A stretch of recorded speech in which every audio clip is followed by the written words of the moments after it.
Assalamualaikum warahmatullahi wabarakatuh. Alhamdulillah wassalatu wassalamu ala Rasulillah. Pada kesempatan kali ini kita akan bahas satu tema tentang saya, tentang kenapa sampai sekarang saya itu masih coding.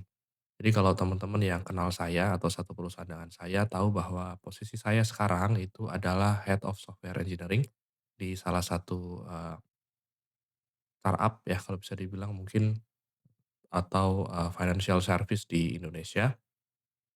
Saya, membawahi beberapa orang, saya ada di beberapa, tribe dan ada di beberapa penempatan kali ya, mmm, dan di posisi saya sekarang biasanya orang tuh udah nggak coding gitu ya, dan tapi saya sendiri sebenarnya masih coding. Nah, coding di sini sebenarnya nggak yang benar-benar kita bisa bilang sampai ke production, ya mungkin ada beberapa yang bisa sampai ke production.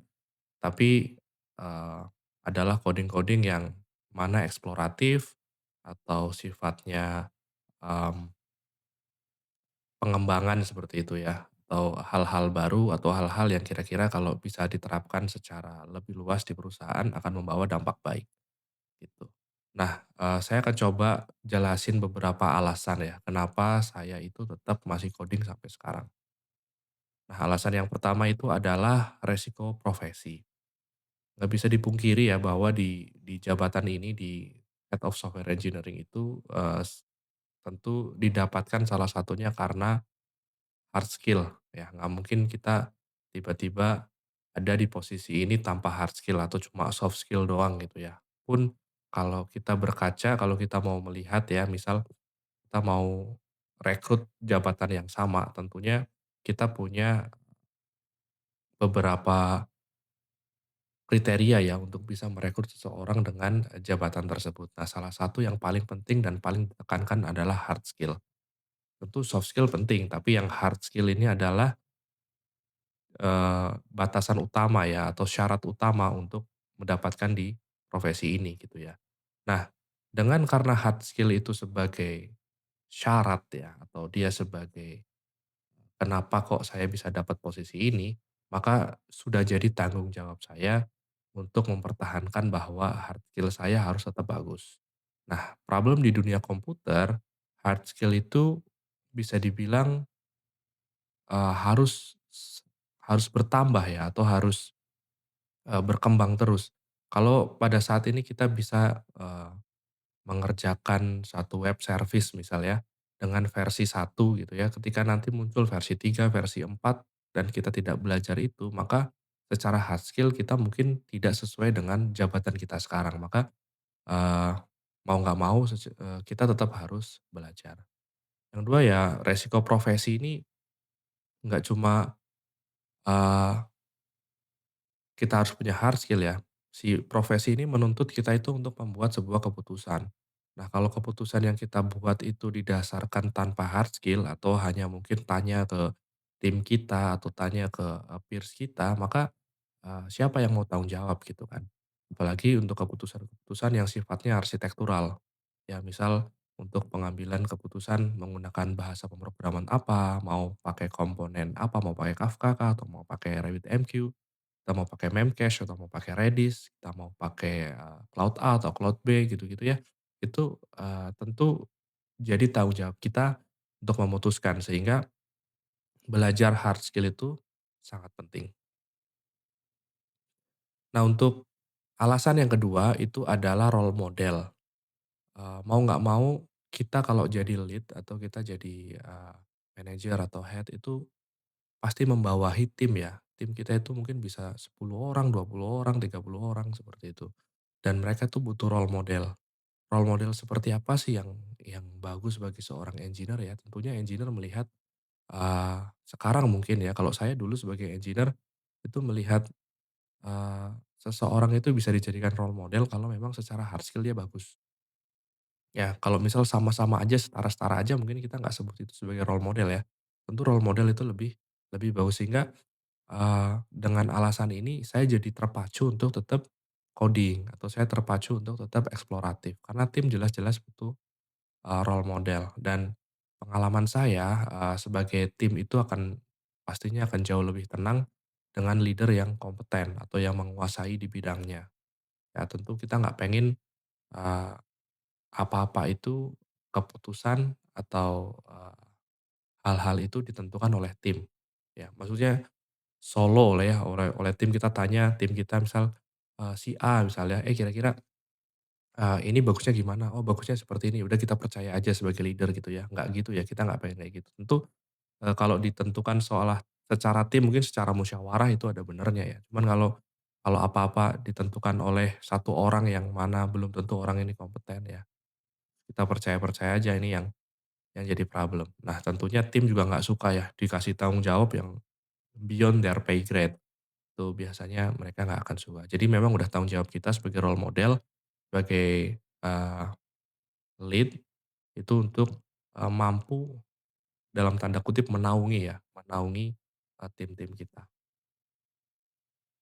Yang ketiga, kenapa saya tetap mau coding atau pengen coding atau masih coding, itu adalah check and balance.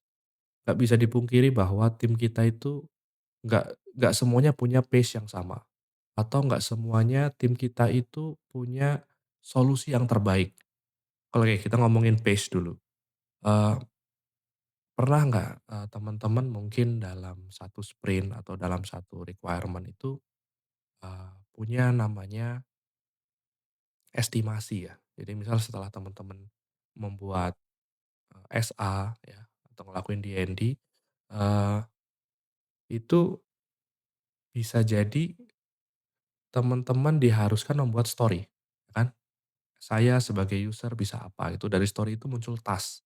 Nah, task itu biasanya kita punya satuan, measurement, ya story point kita sebut ya. Ya mungkin ada yang pakai story point, ada yang pakai main days, dan lain-lain. Yang jelas ada unitnya. Karena kalau nggak ada unitnya, kita nggak akan bisa menentukan nih orang ini batasnya berapa gitu kan. Nah biasanya, dalam menentukan story point atau menentukan main days ini, tim itu justru, eee, apa ya, menurut pribadi dia sendiri kadang ya, kadang, "Oh kayaknya kalau saya ngerjain ini saya mungkin bisanya 2 hari baru selesai." Tapi sebenarnya kalau kita lihat, kita sebagai leader gitu ya, kita tahu bahwa ini kayaknya setengah hari selesai deh, kenapa sih kok sampai 2 hari ya? Nah, di sini posisi kita bisa melakukan challenge gitu ya, dengan hard skill yang mumpuni, kita bisa melakukan proses check and balance ini ya. Oh ternyata bagi dia mungkin ya, proses ini susah dan memakan waktu. Nah ternyata kita tahu ada cara yang lebih mudah gitu ya. Dengan cara yang lebih mudah inilah kita, membuat yang tadinya mungkin dia harus bisa kerjain 2 hari, ternyata bisa dikerjain setengah hari. Nah itu pace. Yang kedua ya hard skill ya. Hard skill ya sama ya mungkin ya dengan kalau kita nggak bisa ngomong bahwa, "Oh kalau saya berpikir caranya seperti ini, mungkin dia juga berpikir salahnya seperti itu gitu. Nggak mungkin kita kadang-kadang nggak sama, nggak balance gitu ya. Dan ini sering banget terjadi utamanya, banyak ya developer-developer muda, engineer-engineer muda itu pengennya ideal ya, pengennya ideal harusnya, ini harusnya servis baru nih, ini harusnya ini, harusnya itu, harusnya belum tentu ya, sebenarnya belum tentu. Mungkin kita bisa lihat dari segi, ekonominya.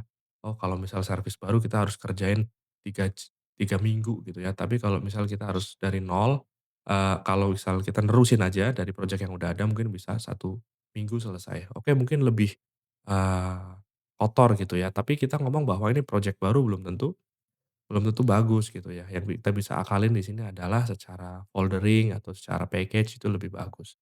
Ya intinya itu ya, secara check and balance itu kita memang tetap harus lakukan. Kita nggak serta-merta percaya dengan tim, tentunya kita mau saling bangun kepercayaan dengan tim ya. Tim kita percaya kita tetap percaya tim. Tapi dengan, proses yang ada dengan kita melakukan check and balance, nggak yang tiba-tiba timnya itu bisa seenaknya sendiri. Oke? Eee, yang keempat itu adalah ini alasan yang paling klasik yaitu adalah market ready. Jelas kita nggak tahu ya nasib kita atau nasib perusahaan itu akan seperti apa, oke. Dan sangat disayangkan kalau posisi lead, posisi, manajer atau posisi head ini dengan kondisi yang meeting yang banyak atau dengan, pekerjaan yang mungkin tidak ada coding-nya, itu, dia melalaikan, apa ya, dia tidak ada kesempatan gitu loh untuk coding. Sehingga waktu terjadi sesuatu, skill dia menurun, ya. Dan ketika skill dia menurun, dan ya misal ada apa-apa, kolaps gitu ya, dia tidak bisa mendapatkan, jabatan yang serupa. Nah ini yang sangat berbahaya ya. Ini market ready adalah hal yang penting. Tentu ini alasan terakhir, tapi juga jadi, hal yang kenapa kok, saya tetap coding gitu ya. Mungkin itu yang bisa saya sampaikan, moga-moga bisa jadi, pembelajaran buat kita semua atau juga bisa jadi inspirasi buat teman-teman semua. Dari saya kita tutup dengan, doa kafaratul majelis. Subhanakallahumma wa bihamdika asyhadu an la ilaha illa anta astaghfiruka wa atubu ilaik. Wassalamualaikum warahmatullahi wabarakatuh.